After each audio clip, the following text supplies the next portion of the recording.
The house was already glowing when I pulled into my parents' driveway, every window warm and yellow against the cold Midwestern evening. Christmas lights framed the porch in lines my father had measured himself, precise and quiet like everything he did. Snow crunched under my boots as I stepped out of the car, the air sharp with pine and the faint sweetness of baked ham drifting through the door before I even reached it. I remember thinking, just for a second, that maybe this year would be different. Maybe we would sit down, eat, laugh, and leave without anything breaking. I held the cake close to my chest as I walked in a simple thing I had baked the night before after work, wrapped in parchment and twine. No store logo, no plastic dome, just flour on the edges and the smell of vanilla. It felt honest. Inside the house sounded like Christmas always had. Laughter bouncing off the walls, plates clinking, someone teasing someone else about burning the rolls. My mother's voice floated from the kitchen, warm and busy, telling everyone to wash their hands and not touch the gravy yet. For a moment, standing there brushing snow off my coat, I let myself hope. Then I heard my sister laugh. It was loud and confident, the kind that filled a room and pulled attention toward her without effort. She was already there, of course, sitting at the head of the table beside my father, legs crossed, sweater, perfectly pressed hair, done just right. She was telling a story about traffic and some client she used to have her hands moving as she talked, everyone listening. She looked exactly like the person our family was used to being proud of. I stepped fully into the room and set the cake down on the counter. I saw it happen in real time. Her eyes flicked to it. Just for a second, long enough for something to shift behind her smile. That was when she leaned back in her chair and turned toward me, still smiling, still performing, her voice carrying easily over the table. "How does it feel to be useless, sister?" The room did not stop immediately. There was a half second where laughter lingered, where someone thought it was a joke, where a fork scraped against a plate. Then it all stalled like a record skipping. My chest went quiet. My hands stopped shaking. I realized, standing there with that simple cake, that my life was about to split into before and after. I did not answer right away. That surprised me. For years, moments like that would make my stomach drop, my face burn, my mouth open with an apology I did not owe. This time my body went still, calm in a way that felt unfamiliar and steady. I looked at her, really looked at her, at the tightness around her eyes, the way her smile waited for a reaction it expected. Before I spoke, I want to pause here for a moment. If you are listening to this right now, ask yourself where you are. Maybe you are sitting at your kitchen table with a cup of coffee. Maybe you are folding laundry or driving a familiar road. When this happened, I was standing in my parents' dining room on Christmas evening, holding nothing but my breath and a cake I had made with my own hands, realizing that silence had protected everyone but me for far too long. I set my hands on the back of the chair and spoke evenly, my voice sounding strange to my own ears because it did not waver. I said, "Never felt better since I just stopped covering your bills." The silence that followed was not polite. It was heavy and stunned, the kind that presses against your ears. Her smile collapsed as if someone had pulled it away from her face. Across the table, my mother froze with the serving spoon still in her hand. My father's eyes moved from my sister to me, then back again, his brow furrowing like he was trying to solve a problem that suddenly had no numbers. "What bills?" my father said, standing up so fast his chair scraped loudly against the floor. "Why?" Every face at the table turned toward me at once. My aunts, my uncle, cousins who had stopped mid-bite. Even the little lights on the tree seemed to flicker slower. I felt all of it, the weight of their attention, the years of assumptions hanging in the air. I had imagined this moment more times than I could count. In the shower, lying awake at night, driving home from work. In every version I was shaking, crying, defending myself. This version was different. I felt planted like my feet had grown roots into the floorboards my father had refinished himself years ago. My sister laughed again, but it was thin and quick, nothing like before. She waved one hand as if to brush it off, eyes darting toward our parents. "Oh my God," she said, trying to keep it light. "She is being dramatic. You know how she gets." My father did not sit back down. He did not smile. He looked at me and waited. Not angry. Not yet. Just confused and deeply unsettled. My mother set the spoon down slowly, her face pale in a way I had never seen before. I could hear my own heartbeat, steady and slow. In that quiet, I realized my sister had said what she said because she had seen the cake and panicked. Because something about that small, unshowy offering threatened the story she had been telling all night. The story that she was fine, that everything was under control, that she was still the one everyone leaned on. I had not planned to say anything at dinner, not that night, not like this. But when she laughed at me when she called me useless in front of everyone, something inside me refused to bend anymore. The smell of ham and cinnamon filled the space between us. Snow tapped softly against the windows. Somewhere in the house, a timer beeped forgotten. No one moved to turn it off. My father took one step closer to the table, his voice lower now, but no less firm. He said my name and asked again what I was talking about. I opened my mouth to answer, aware that whatever I said next would change everything, aware there was no putting the cake back in the car, no rewinding the night. I looked at him, and for a beat I could not make my throat work. Not because I was scared, but because my mind flashed through every version of my sister my parents had ever loved, every version I had ever believed in. I knew how hard it was going to be to pull that image off the wall in front of everyone and show what was behind it. So I took a breath, and I began. Nothing dramatic happened right away after my father asked his question. That was the part people never expect. There was no shouting, no accusations flying across the table, no plates crashing to the floor. Just a long, suspended quiet that felt heavier than noise ever could. I could feel everyone waiting not just for an answer, but for the old version of me to step back in and smooth things over. The one who apologized, the one who said it was nothing, the one who made it easier for everyone else to keep believing what they wanted. I didn't do that. Before I could speak again, my mind slipped backward, not by choice, but by habit. When something breaks in front of you, you don't just see the crack. You see all the pressure that led up to it. And for me, that pressure had been building for years, quietly, politely, under the surface of what looked like a perfectly normal family. If you had asked anyone who the successful one was, they would have said my sister without hesitation. She was older, confident, the first accomplishment my parents could point to with pride. My mother kept glossy Christmas cards with family photos stacked by the phone, tapping them like proof whenever she talked to her friends. My oldest is in marketing, she would say, her voice lifting as if she were announcing a promotion of her own. My father didn't say much, but his eyes followed my sister the way they do when he watches something he believes he built correctly. When she got her first big job, my parents threw a dinner. My father grilled steaks, even though it was still cold outside, because in his mind, success deserved effort. My sister sat at the table with a glass of wine, talking about deadlines and clients and downtown offices, sounding like she belonged there. I remember watching my father's face that night. He didn't interrupt. He didn't ask questions. He just nodded slow and satisfied, like he was listening to something solid. I was different. Not worse, just quieter. I took the steady route.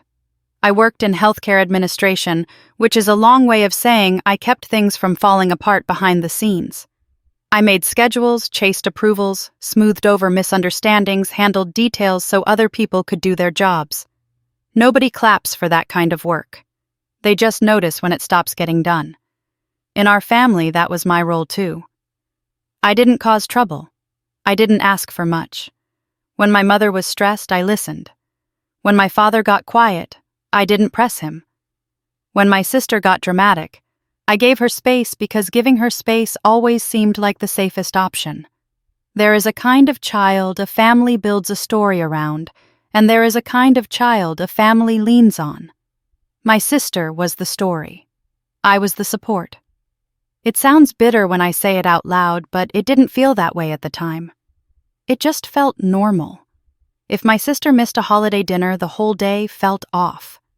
If I missed one, my mother would sigh and say she understood, then ask if I could bring the rolls later. My sister could be late, and it became a funny story. I could be late, and it became a question. Are you okay? Are you tired? Is work too much? Even my successes felt quieter. When I got my job, my father said, "Good for you." When my sister got a new title, he asked questions. What does that mean? How big is your team? What's next? He wasn't cruel. He just respected things you could point to. My sister gave him something visible to admire. Standing there in the dining room with everyone looking at me like I had suddenly spoken a foreign language, I realized how deeply that pattern ran. My parents weren't just confused about the money, they were confused about me, about who I was allowed to be. My sister laughed again, sharper this time, and tried to reclaim the room. She said it was a misunderstanding. She said I was exaggerating. She said I had always been sensitive. I didn't interrupt her. I didn't correct her. I watched my father's face as she spoke, watched the certainty drain out of it, replaced by something heavier and harder to sit with. My mother finally moved, setting the spoon down on the counter, as if she were afraid she might drop it. She looked at my sister, then at me, her eyes searching for the version of this conversation she could understand. I could see the questions lining up behind her eyes, pressing forward all at once. That was when I understood something important. This wasn't just about money. It was about the story we had all agreed to tell.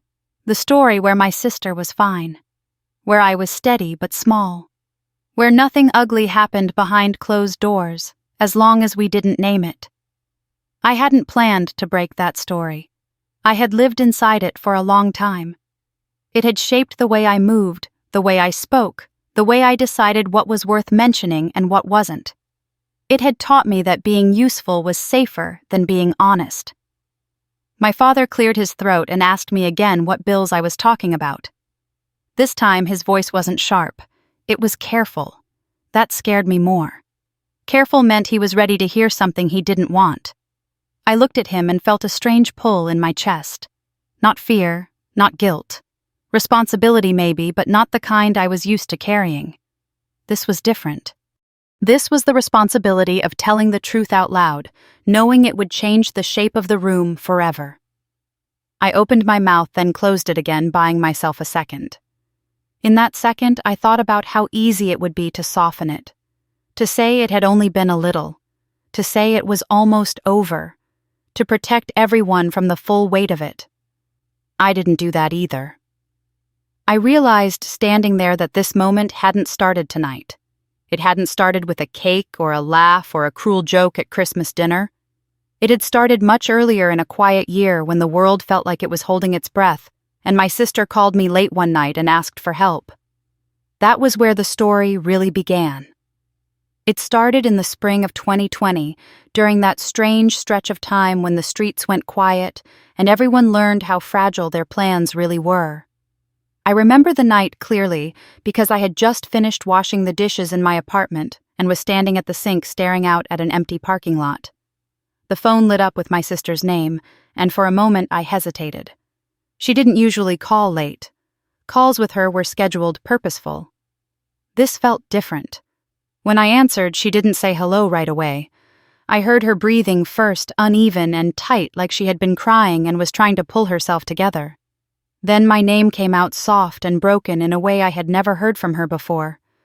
I could picture her, without seeing her, sitting on the edge of her bed, shoulders hunched, phone pressed to her ear, the confidence she wore so easily with everyone else nowhere to be found. She told me the company had let people go. She said it like it was a phrase she didn't want to say out loud. Laid off, downsizing, restructuring. All the words people used that year to soften the same hard truth. She was careful to tell me it wasn't because she had done anything wrong. It was the economy. Bad timing. Everyone was struggling.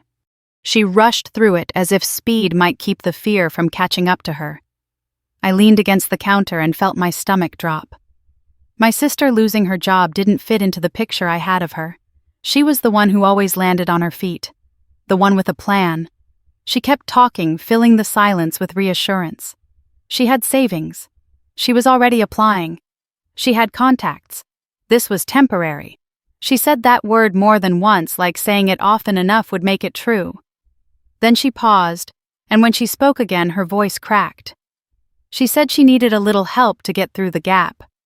Just rent for a month or two. Maybe utilities. Nothing big. And then she said the part that made my chest ache. She hadn't told Mom and Dad. She couldn't. Not yet. Mom would panic. Dad would worry. They had already been through so much that year. She didn't want to be another problem they had to carry. She asked me not to say anything. I stood there listening, watching my reflection in the dark window, and all I could think was that this must be killing her. My sister hated appearing weak. She hated needing help. If she was calling me, it must really be bad. I didn't ask for proof. I didn't ask for details. I asked how much she needed.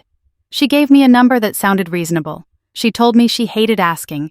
She told me she would pay me back as soon as she got back on her feet. I told her I would help. I didn't hesitate. I told myself this was what family did when things got hard. The first transfer felt strange, like stepping into shoes that weren't mine. I stared at my banking app longer than usual, checking the numbers twice, making sure I could afford it. It wasn't easy, but it was possible. I told myself I would tighten things up for a while, skip a few extras, work a little more. I pressed send. Her relief was immediate. Her voice steadied so fast it almost startled me. She thanked me over and over, her words tumbling out in a rush. She said she knew she could count on me. She said I was a good sister. She said this would never become a thing, just a bridge until she landed. After we hung up, I sat on the edge of my couch and let out a breath I didn't realize I had been holding. I felt useful then. Not in the way she would later throw that word at me, but in a quiet way that made sense. I was helping someone I loved. I was doing something concrete in a year full of things no one could fix. The weeks that followed were strange for everyone. Offices stayed closed. Interviews moved online. Time stretched and folded in on itself. My sister would text me updates every now and then. A promising conversation. A recruiter who liked her background. A company that froze hiring at the last minute. Each message came with reassurance. She was close. She just needed a little more time. I didn't tell our parents, not because I thought they would be angry, but because I believed her when she said she wanted to tell them herself once things were settled. I didn't want to take that from her. I didn't want to make her feel smaller than she already did. Work didn't slow down for me. Healthcare administration rarely does. If anything, it sped up. Long days, constant changes, new rules every week. I was exhausted, but I told myself it was temporary too. Everything was temporary then, or at least that was what we all told ourselves to keep going. When she called again a month later, she sounded calmer. Not happy, but composed. She said the market was rough, but she was being careful. She asked if I could help with one more payment. Just one more. I said yes. I didn't feel manipulated. I didn't feel used. I felt needed. There is a particular pull to being needed when you have spent most of your life in the background. It carries a quiet power. It makes sacrifice feel purposeful instead of draining. Sometimes she apologized before asking. Sometimes she didn't. Sometimes she talked about how frustrating it was to be home all day, how invisible she felt without her job. I listened. I told her it would get better. I meant it. Looking back now, I can see how carefully everything was framed, how every request was wrapped in the same promise. Temporary. Just until. I'll pay you back. How often she mentioned shame, embarrassment, humiliation, as if naming it meant I had to protect her from it. Shame is a powerful thing. It makes people careful. It made me careful. At the time, none of it felt wrong. It felt like standing under someone else's roof during a storm, holding it up until the weather passed. I believed the storm would pass. I believed my sister would stand up on her own again, and this would become a story we laughed about later. Standing in my parents' dining room years later with everyone waiting for me to explain myself, I understood how badly I had underestimated the power of that belief. Because what I thought was a bridge was already starting to feel like something else. something longer, something heavier. And I hadn't noticed when temporary stopped meaning temporary at all. Nothing shifts all at once. That is the lie I believed for a long time, that if something were truly wrong, it would announce itself loudly. Instead, it arrived quietly in the space between once and again until I could no longer remember where the line had been. The second time my sister asked for help, there was no panic in her voice, no tears. She sounded steadier, almost businesslike, as if the first month had proven something to both of us. She talked about interviews moving forward, about contacts who had responded, about how everything was starting to loosen. The way she told it, the help I'd already given had worked. This was just a continuation, a small extension to keep things moving in the right direction. I told myself that made sense. She didn't ask for rent this time. She said she had managed that part. What she needed was help with utilities just until the next step came through. It was framed as progress, not dependency. A sign that things were improving, not stalling.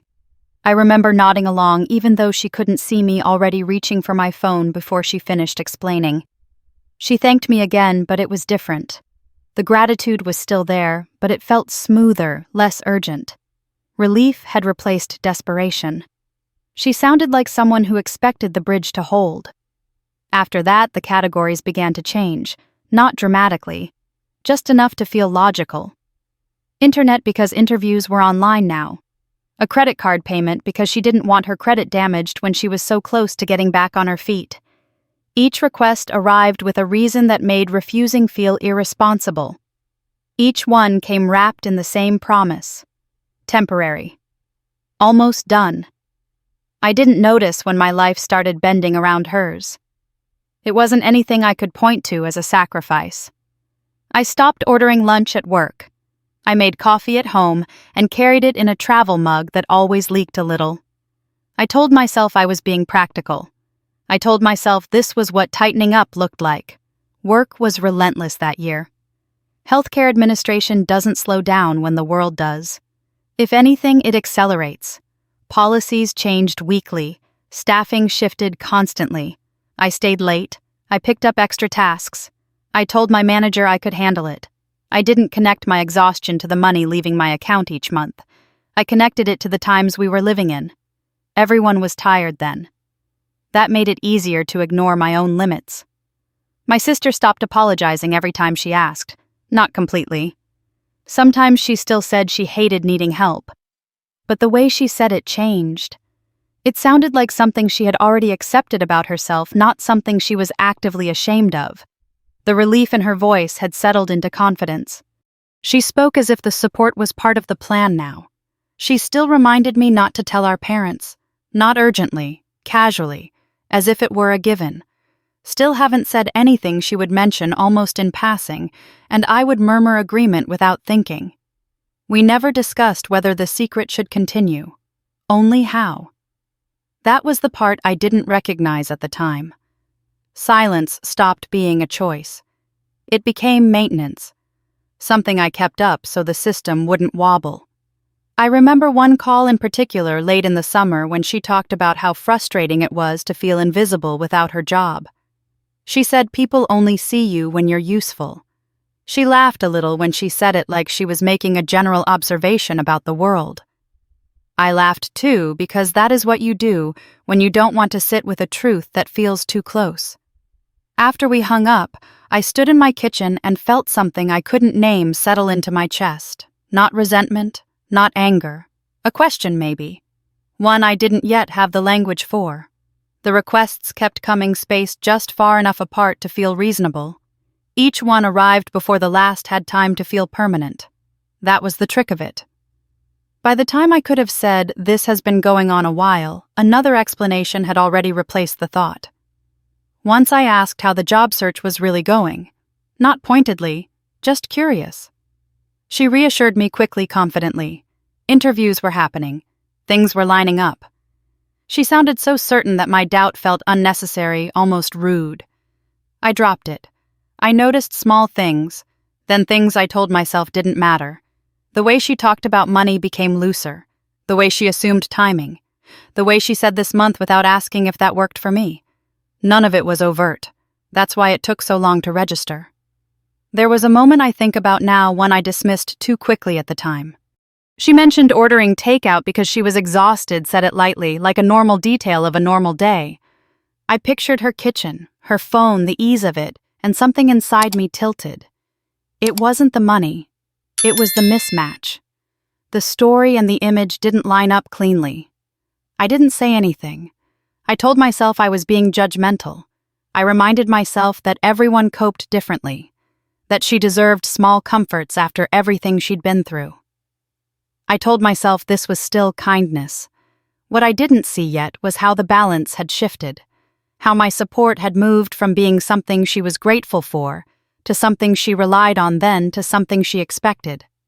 How each yes made the next one easier to ask for.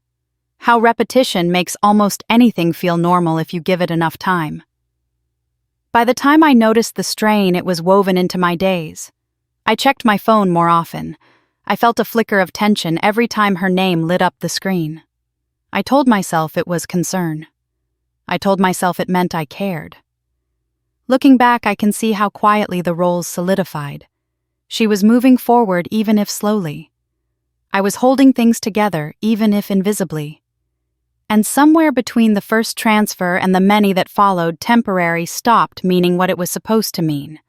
I didn't confront it then. I didn't pull away. I adjusted. And that was how the line disappeared, not with a moment you could point to, but with a series of small steps that all felt reasonable at the time. I told myself it would still end soon. I didn't yet understand that endings don't arrive on their own when everyone involved has learned how to live inside the middle.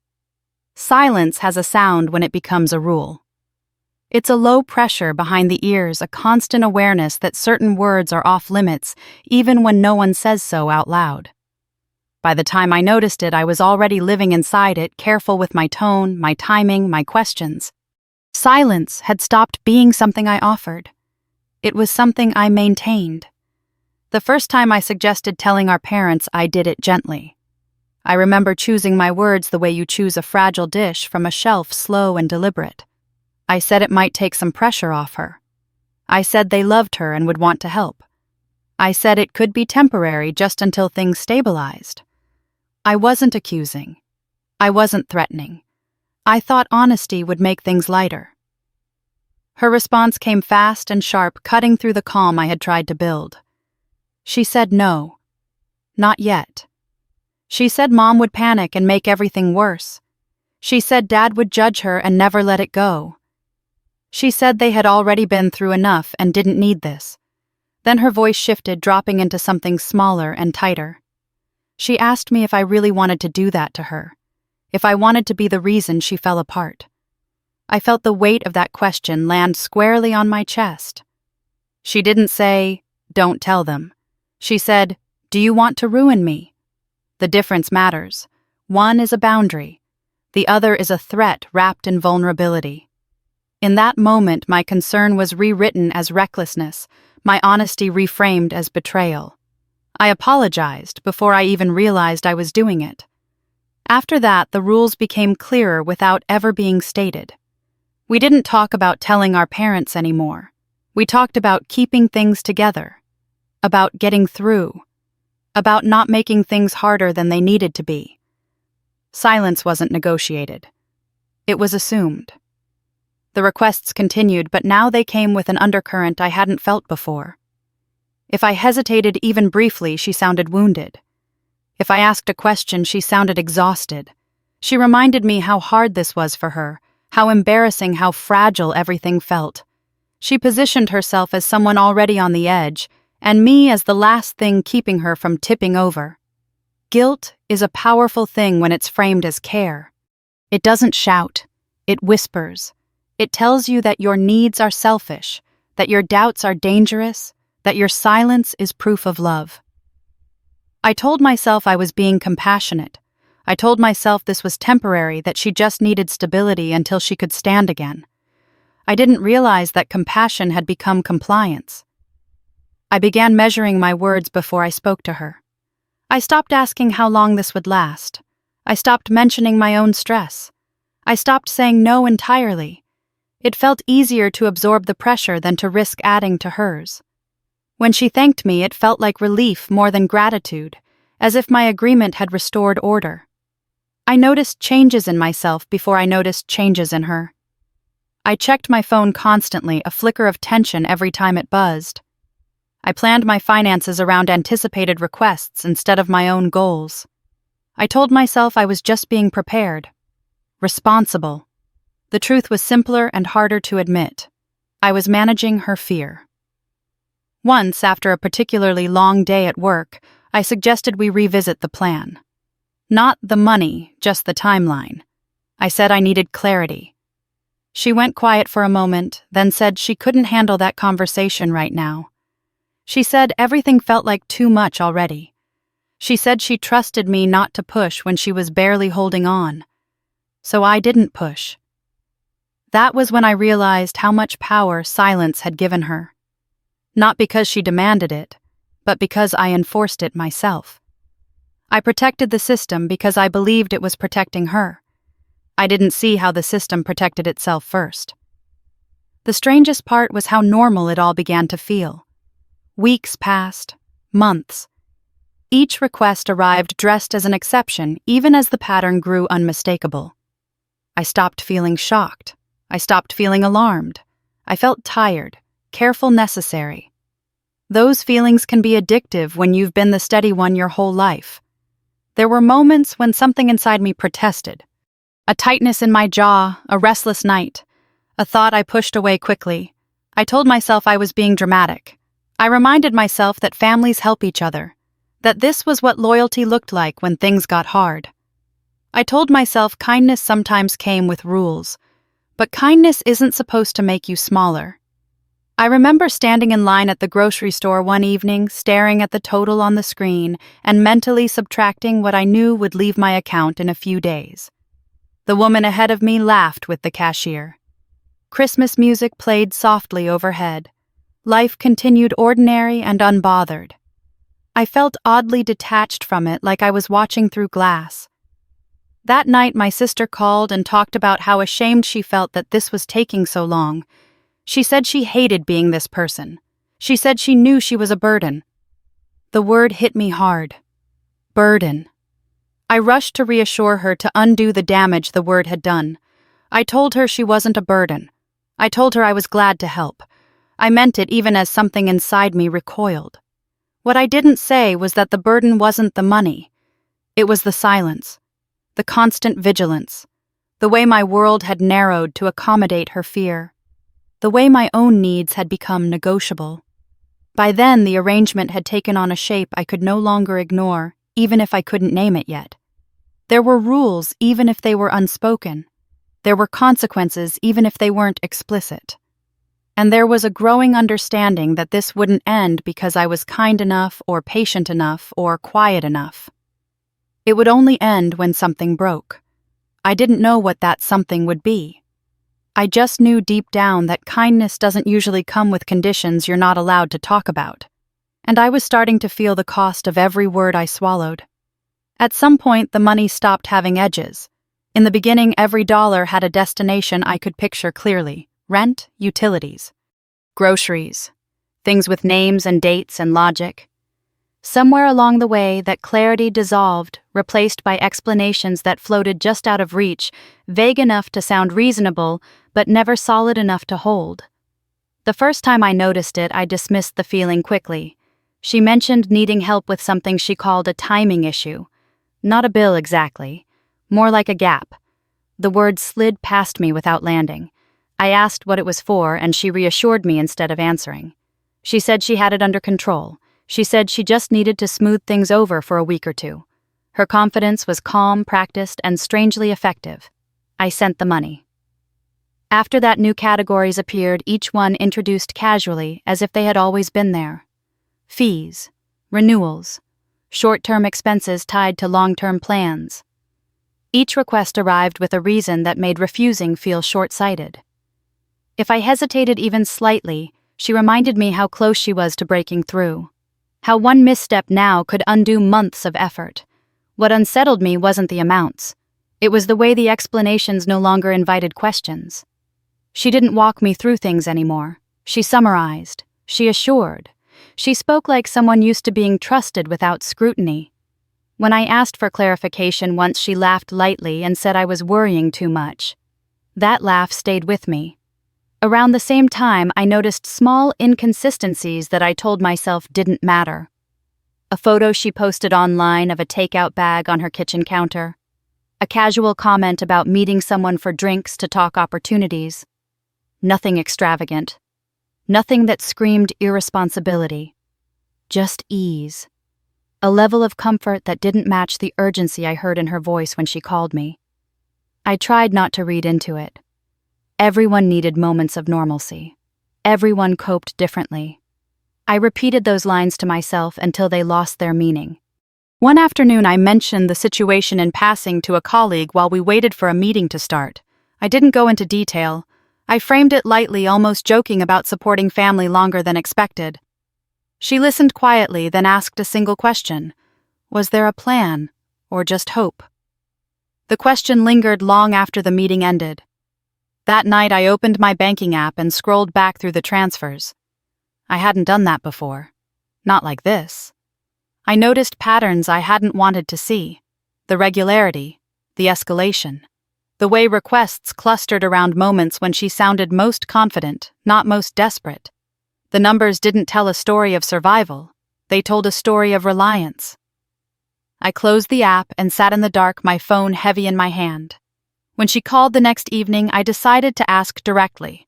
Not accusing, not emotional, just practical. I asked where things stood financially. I asked how she was tracking everything.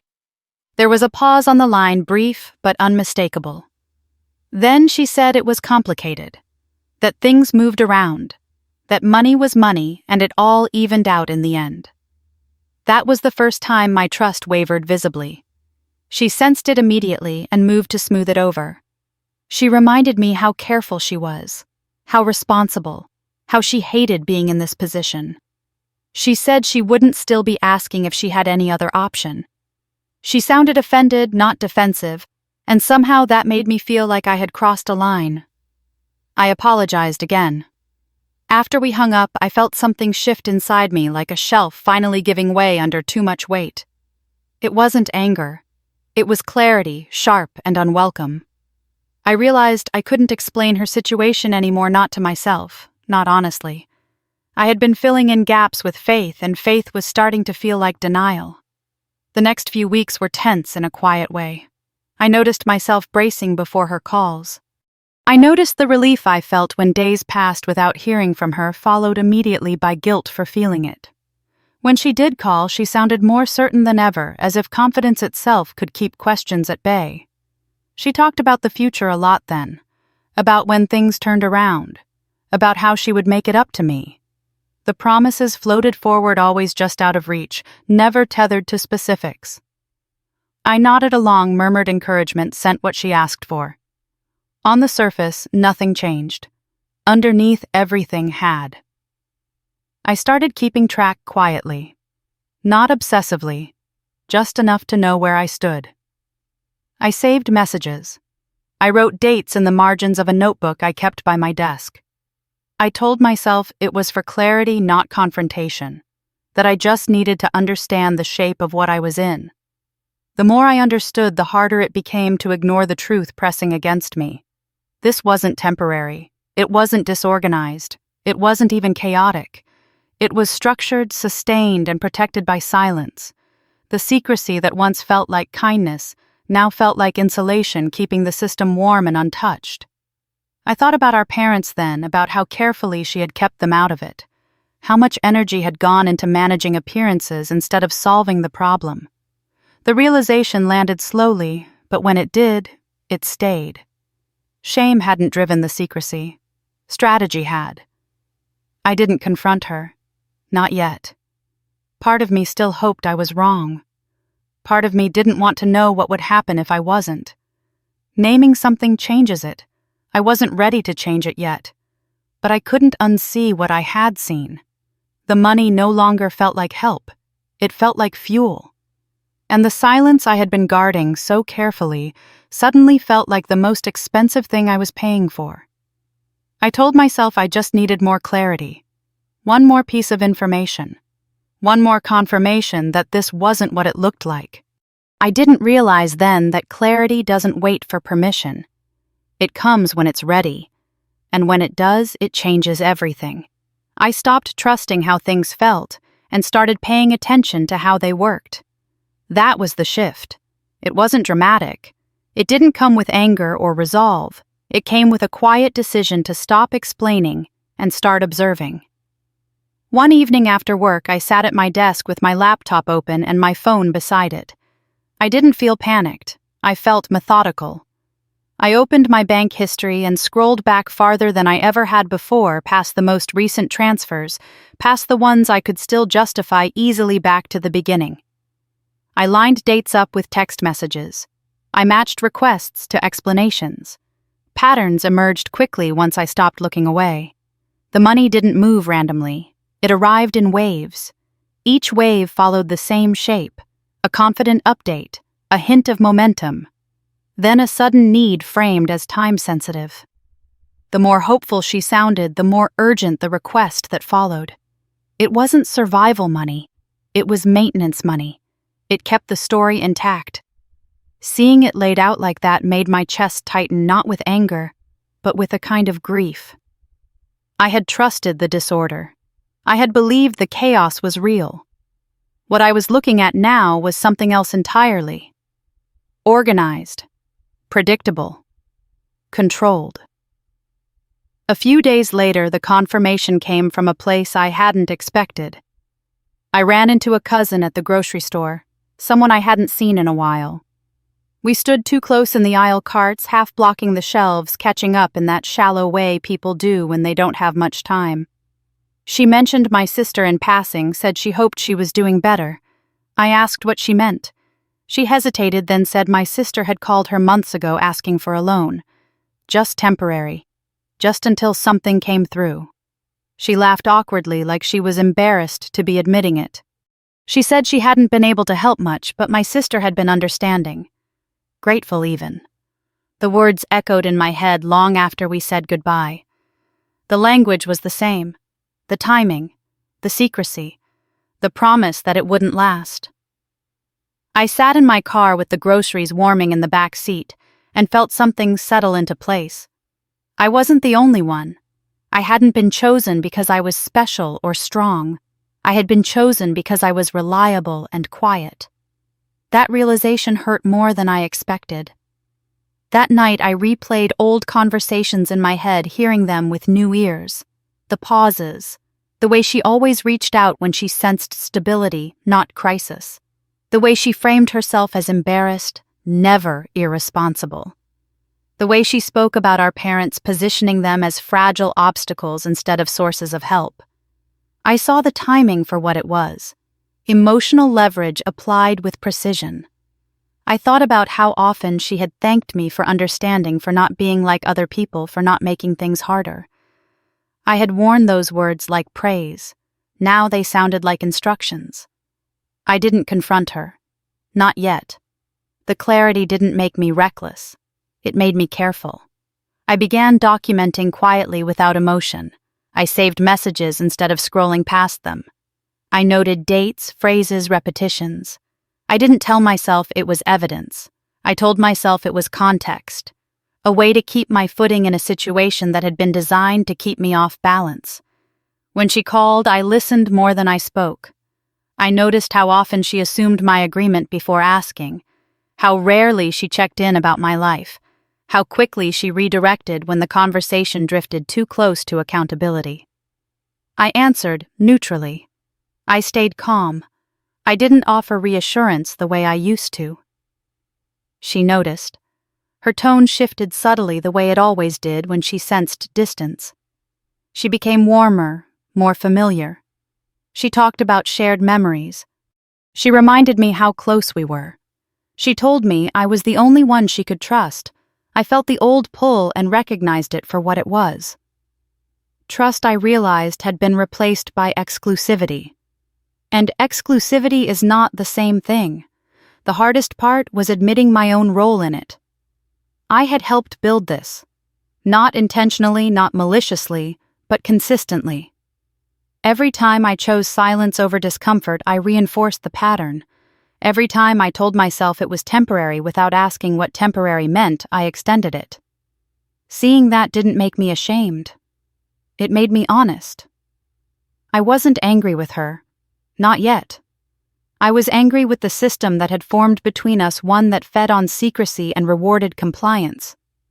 A system that would never end on its own because it didn't benefit from ending. There was a strange relief in naming it internally. Once I did, the fear lost some of its power. I didn't feel trapped anymore. I felt informed. That distinction matters. Trapped people panic. Informed people prepare. I began thinking ahead, not about confrontation, but about boundaries. About what it would take to step out of the role I had been assigned without lighting everything on fire. I understood now that silence was no longer protecting anyone. It was preserving the illusion. The next family gathering hovered in my mind, then distant but inevitable. Holidays have a way of forcing proximity, of demanding performance. I knew with a certainty that surprised me that the truth wouldn't stay buried much longer.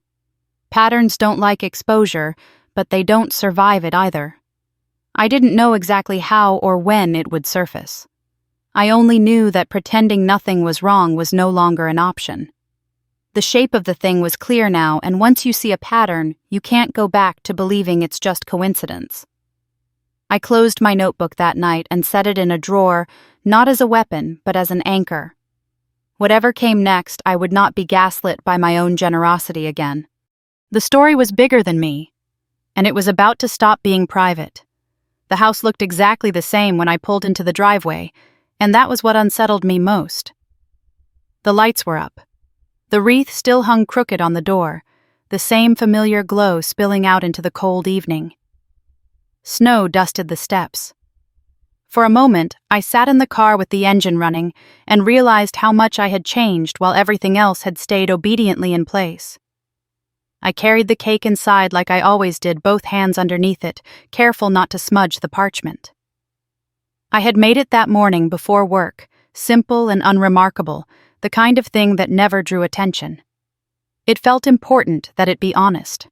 No frosting flowers, no store-bought shine, just something solid and real in my hands. The house was already loud. Voices overlapped. Laughter bounced off the walls. My mother called out from the kitchen, telling someone to move out of her way. The smell of roasted meat and cinnamon wrapped around me like muscle memory. I hung up my coat and stepped fully into the room, aware of myself in a way I hadn't been before. My sister was there, of course, already seated near the center of the table. She looked flawless. Hair done, makeup subtle but precise, sweater soft and expensive looking. She was mid-story, hands moving as she spoke, everyone leaning in. My father watched her with the same quiet pride I had seen my whole life. My mother laughed at the right moments without even looking up from what she was doing. I set the cake on the counter and took my seat at the far end of the table, the place I always landed without thinking. For years I had slipped into that spot like it was assigned. This time I noticed it. Conversation flowed around me. Updates, small complaints, stories about traffic and work and neighbors. My sister filled the room effortlessly, talking about projects and people I didn't know, sounding capable and confident. If you didn't know better, you would have believed everything was exactly as it should be. I watched her differently now. I saw the performance for what it was, the timing, the ease, the way she never paused long enough for questions to land, the way she laughed just a second too early, as if anticipating approval instead of waiting for it. I felt the familiar tug to disappear, to let the night pass without friction. That instinct still lived in me. Years of practice don't vanish overnight. But underneath it was something steadier, a resolve that didn't need noise. As plates were passed and chairs scraped into place, I realized how carefully this moment had been constructed, not by me, but by habit. Family gatherings reward those who play their parts well. They punish deviation. Silence is often mistaken for peace. My sister's eyes flicked to the cake, then just briefly. I saw the calculation flash across her face before she masked it with a smile. She commented lightly on it, something about how quaint it was, how I always liked to keep things simple. People chuckled. I smiled too, a small neutral curve of my mouth. Inside, something clicked. This was it. Not because I had planned it, but because I understood that if I didn't speak here, I would be complicit in the story being told. Silence would no longer be neutral. It would be endorsement. I took a breath and felt the weight of that choice settle into my bones. Speaking would cost me. I didn't know exactly how yet, but I knew it would. It would fracture something that had been held together by pretending. It would force people to see things they hadn't asked to see. My sister leaned back in her chair, comfortable, buoyed by attention. She glanced at me again, and this time her smile sharpened. It was subtle, but I recognized it now. The smile she used when she needed to reassert the hierarchy. She laughed loud and easy and said it. "How does it feel to be useless, sister?" The word landed in the center of the table and bounced once before settling. There was a brief, confused ripple of laughter, then nothing. Forks paused midair. Someone cleared their throat. The room seemed to inhale and forget how to exhale. I felt none of the things I had expected to feel. No heat in my face, no urge to shrink. Just a strange clarity like the world had sharpened its focus all at once. I looked at her, really looked at her, and saw not confidence, but fear flickering underneath it. That was when I understood why she had done it. She needed to remind everyone who I was supposed to be, before I remembered who I had become.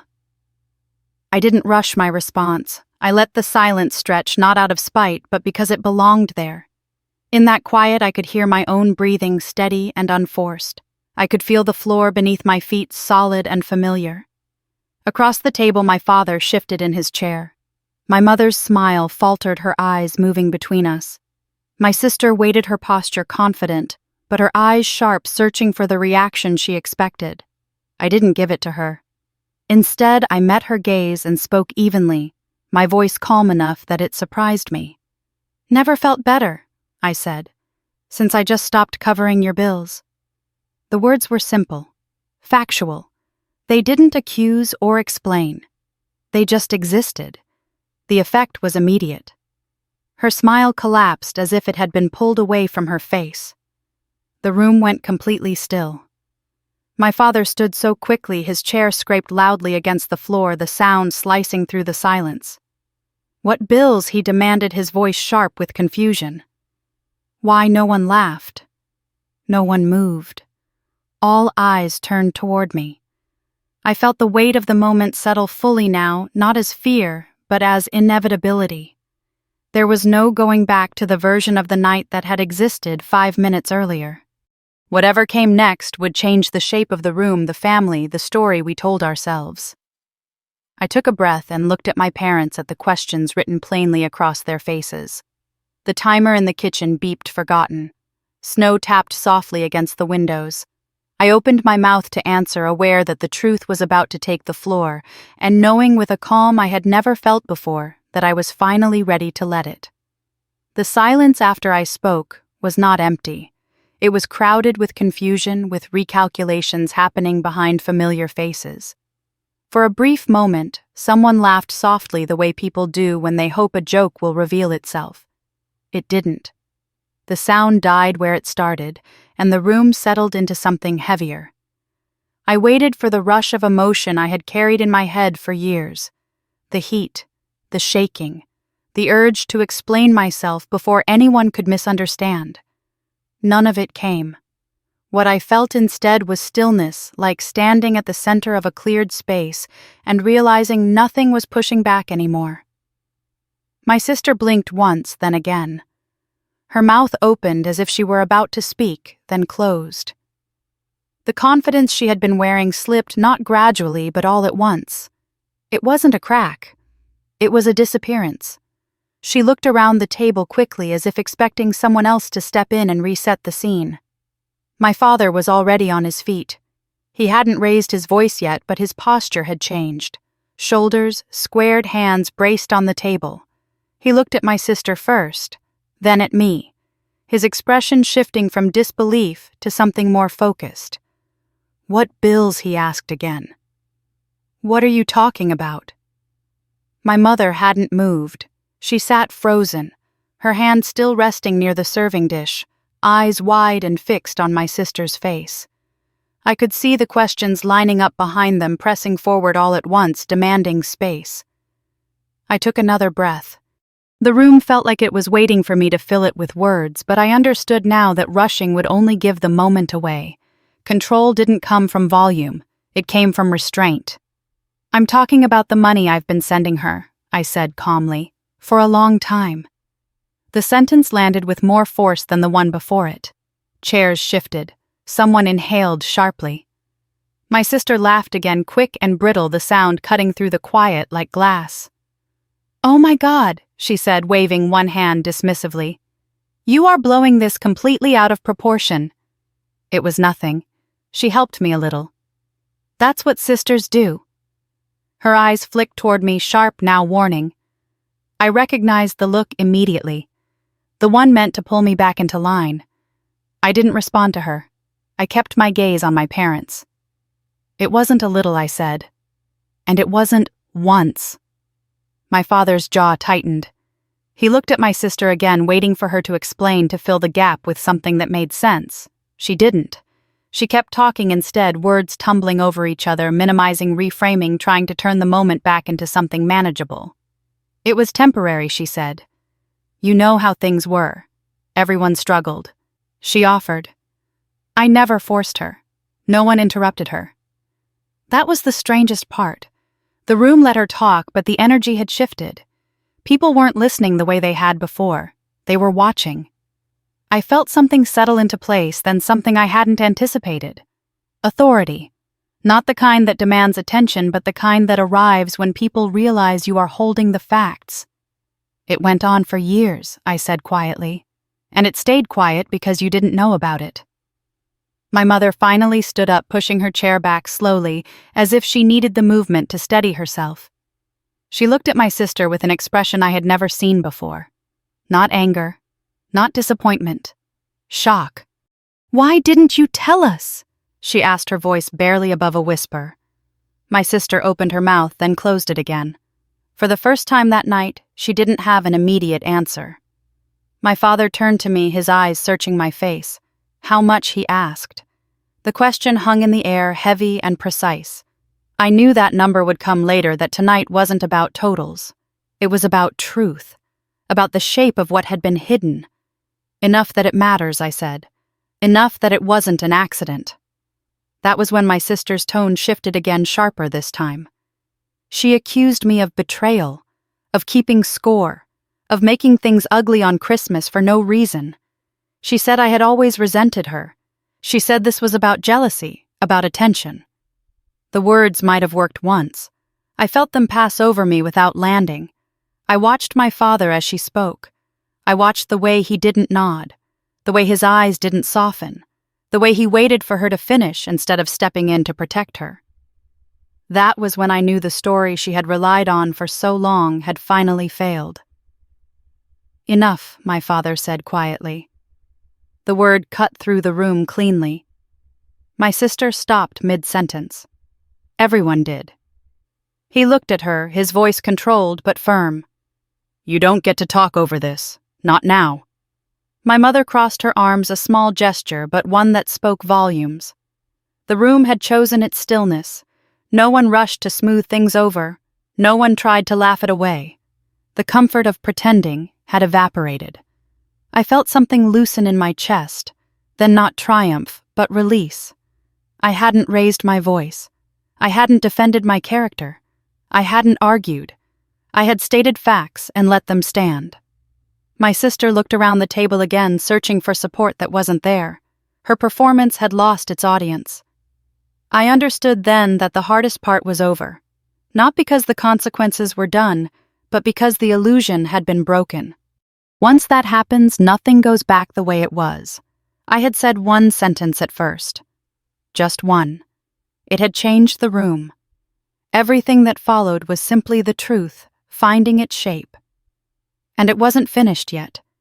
The truth didn't explode. It unfolded. After my father told her to stop, my sister sat back in her chair as if the strength had gone out of her legs. She didn't cry. She didn't apologize. She pressed her lips together and stared at the table, calculating. I could almost hear the gears turning the familiar search for a way out. My mother was the one who broke the silence. She didn't raise her voice. She didn't accuse. That made it worse. "When did this start?" she asked. My sister answered quickly, too quickly. "During the pandemic. Everyone was struggling. It wasn't just me. That wasn't an answer. It was a shield. I spoke before my parents could follow her down the wrong path. It started the spring she lost her job. She didn't tell you." My mother's hand flew to her chest. "You lost your job?" she asked, turning to my sister. My sister rolled her eyes. "I didn't want to stress you out. You worry about everything." Something in my mother's face shifted. Not anger, hurt. The kind that sinks in slowly and stays. My father leaned forward, palms flat on the table. "So you asked your sister for money instead," he said.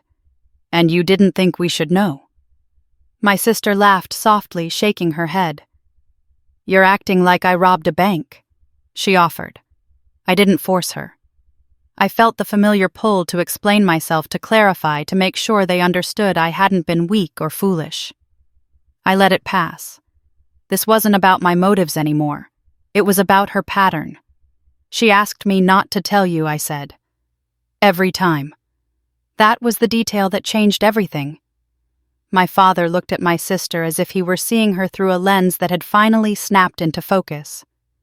"Is that true?" he asked. She hesitated. Just a second too long. I didn't want to look like a failure.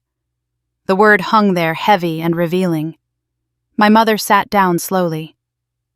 "So you let us believe everything was fine," she said. "You let us praise you. You let us think your sister was struggling while you were doing well." My sister straightened. "That's not fair." "It's exactly fair," my mother said, and her voice was steady now. "You built that picture." The room had shifted from confusion to clarity. The questions weren't piling up anymore. They were narrowing, zeroing in on the same point. How much, my father asked again. I reached into my bag and pulled out the folder I had brought with me, the one I hadn't planned to open tonight but had known I might need. The sound it made when I set it on the table was small, but it felt final. I kept records, I said, not to hurt anyone, so I wouldn't start doubting myself. My sister's head snapped up. "You what?" I slid the folder toward my father. He didn't open it right away. He stared at it as if it were something alive. Inside were bank statements, transfers, highlighted dates written in the margins. Nothing dramatic, just numbers and time. My father flipped the first page, then the next. His breathing changed shallow and controlled. My mother leaned forward to look. She didn't touch the pages, but her eyes moved quickly, adding things up in her head the way she always had. "This went on for years," she said quietly. My sister stood up so fast, her chair scraped loudly against the floor.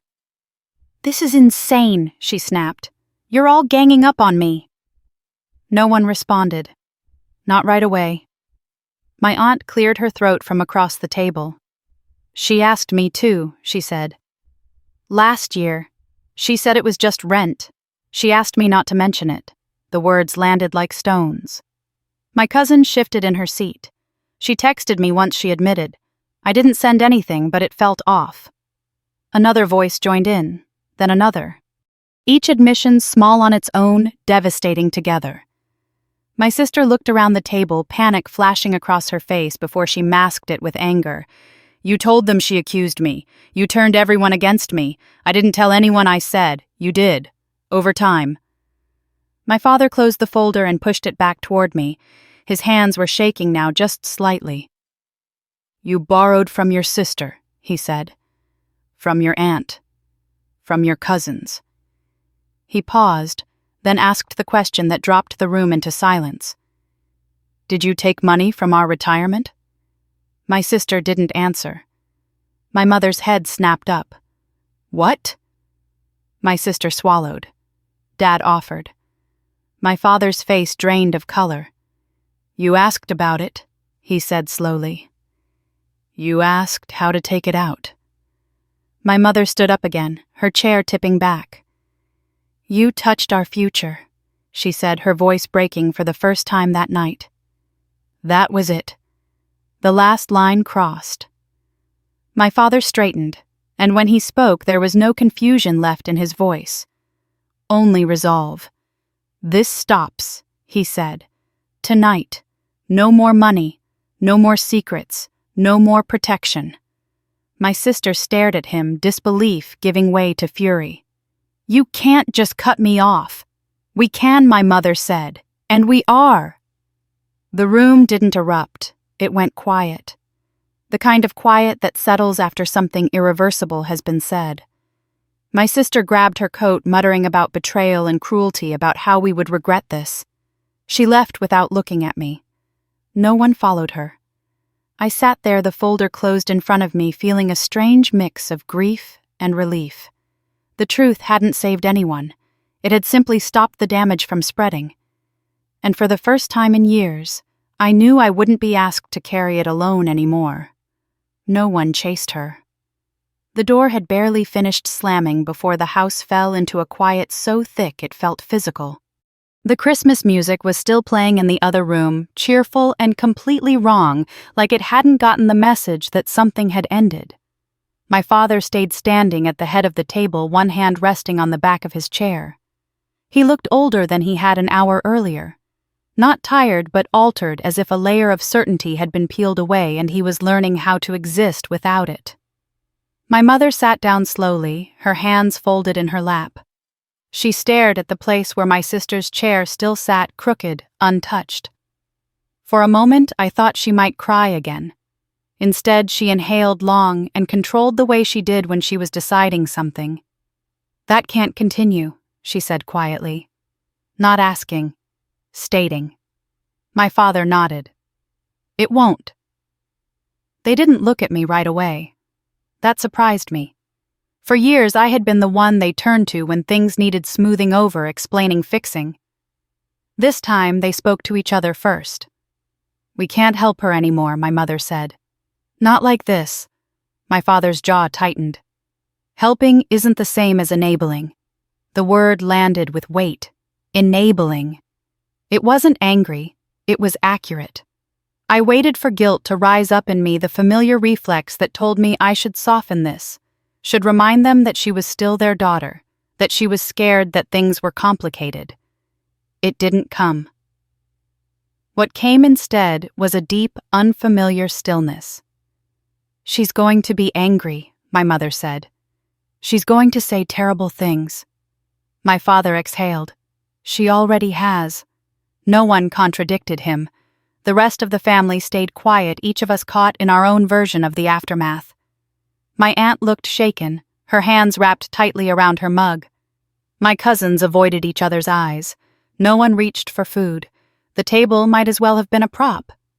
After a while, my father finally turned to me. His voice was softer now, stripped of authority and expectation. I should have seen it, he said. I should have asked more questions. I shook my head. She worked hard to make sure you didn't. That was the closest thing to blame I allowed myself, and even then it felt more like truth than accusation. My mother reached across the table and placed her hand over mine. Her palm was warm, steady. I'm sorry you carried this, she said. Alone. That was when it hit me. Not the confrontation. Not the exposure. That sentence. I nodded because if I tried to speak, my voice would have cracked. The evening ended without ceremony. No dessert, no gifts. People hugged awkwardly and left earlier than planned, each goodbye heavy with the understanding that nothing would be quite the same after tonight. I stayed to help clean up, moving through the kitchen on autopilot. Plates barely touched, food cooling on the counter forgotten. My mother washed dishes slowly, methodically, like she was trying to restore order through muscle memory. When everything was done, My parents sat at the table together, not talking. I knew better than to push. Some realizations need space. I drove home through quiet streets dusted with snow, my phone face down on the passenger seat. It buzzed once, then again. I didn't look. The messages started coming the next day. Not from her at first. From numbers I recognized. A cousin asking if I was okay. An aunt saying she was proud of me. Short, careful messages that felt like hands being placed gently on my back. Then my sister tried again. She didn't apologize. She accused. She said I had humiliated her. She said I had turned everyone against her. She said I enjoyed it. She said I had always been jealous. I read the messages once and didn't respond. When that didn't work, the tone shifted. She said she was scared. She said she didn't know what she was going to do. She said she just needed a little time, a little help, one more chance. The words were familiar. The pattern was intact. I set the phone down and went to bed. Over the next week, she tried others. I heard about it through fragments, requests framed as emergencies, stories softened just enough to invite sympathy. Each one met with the same response. No. Not shouted, not explained. Just no. Without our money cushioning, her reality closed in quickly. Bills didn't wait. Deadlines didn't bend. Landlords didn't care about pride or potential. I didn't hear the details right away, and when I did, they came without drama. She had to move. She had to take work she would have once laughed at. She was furious. I didn't feel victorious. I felt sad in a distant, heavy way, like watching someone you love walk into weather they refuse to prepare for. There were moments when the urge to step in clawed at me. Late at night, I would imagine her alone, spiraling, and my body would tense, ready to reach for the familiar role. Fixer, buffer, shield. Each time I stopped myself. I reminded myself that stepping back was not cruelty. It was the only honest thing left. My life without the constant drain began to quiet. I slept through the night. I stopped flinching when my phone lit up. I ate without calculating how much I would need to send later. At work, my focus returned. My thoughts stopped racing ahead to crises that hadn't happened yet. My manager commented casually that I seemed lighter. She was right. One evening, weeks after Christmas, my mother called. Her voice sounded steadier than it had in months. "We're holding our ground," she said. "It's hard.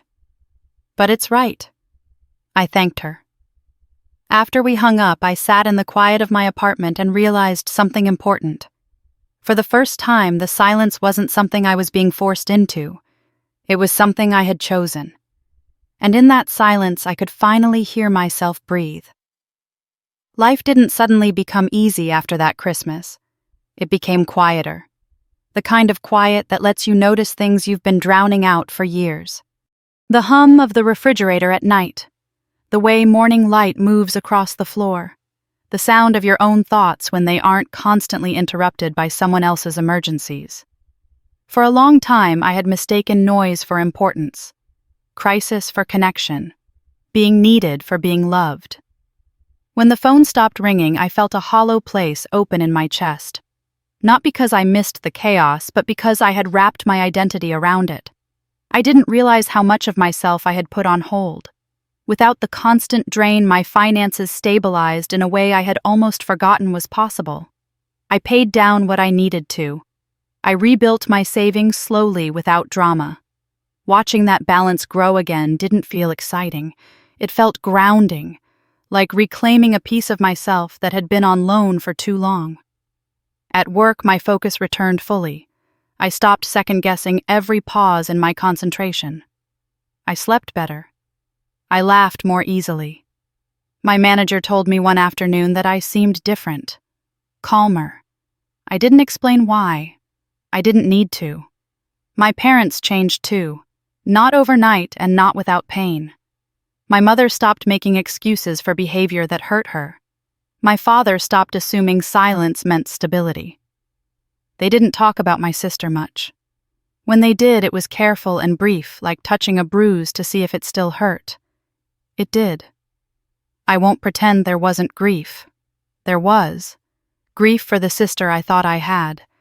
Grief for the family dynamic I had worked so hard to preserve. Grief for the version of myself that believed love meant enduring anything. But grief is honest. It moves. It doesn't trap you in the same place forever.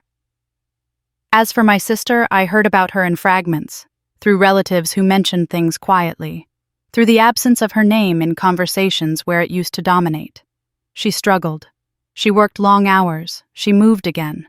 She still talked about turning things around, about opportunities just ahead. I hoped genuinely that one day she would face what she was running from. But that day was not mine to create. I didn't check on her. Not out of cruelty, but out of respect for the boundary I had drawn. Every time the urge rose to step in to soften a consequence, I reminded myself of something I had learned the hard way. Interfering had never saved her. It had only delayed the reckoning. Letting go didn't feel dramatic. It felt quiet. It felt like choosing myself over and over again in small ways, saying no without explaining, declining calls that felt unsafe, trusting that I didn't need to justify my boundaries to anyone who benefited from breaking them. The word useless stayed with me longer than I expected. It echoed in small moments when I was alone, when there was no one around to perform strength for. I turned it over in my mind, not with anger, but with curiosity. What did she really mean when she said it? I realized something slowly. Useless was never about what I did or didn't contribute. It was a label, a tool, a way to keep me small enough to stay helpful enough to keep giving, quiet enough to never question the role I had been assigned. As long as I believed it, I would keep trying to prove otherwise. With money, with silence, with loyalty that cost me more than it should have. Once I stopped believing it, the whole structure collapsed. Life after that Christmas didn't become perfect. It became simpler. And simpler turned out to be a gift. I learned that family does not get a lifetime pass to harm you. That love is not measured by how much pain you are willing to absorb. That silence can be powerful when it is chosen, not forced. And that truth once spoken does not need to shout to be devastatingly effective. I didn't fix my sister. I didn't save her. But I saved myself. And for the first time in years, that was enough. If you've ever been made to feel small by the people who were supposed to protect you, I want you to know this. You are not weak for setting boundaries. You are not cruel for stepping back. And you are not selfish for choosing peace over chaos. If this story stirred something in you, I'd love to hear it. Share in the comments where you're listening from, or a moment when you finally chose yourself. Your voice matters here. And if you want more stories about quiet strength, hard truths, and the kind of justice that doesn't need revenge, stay with this channel. Subscribe, take a breath, and remember, you don't owe your life to anyone who only valued you for what you gave away.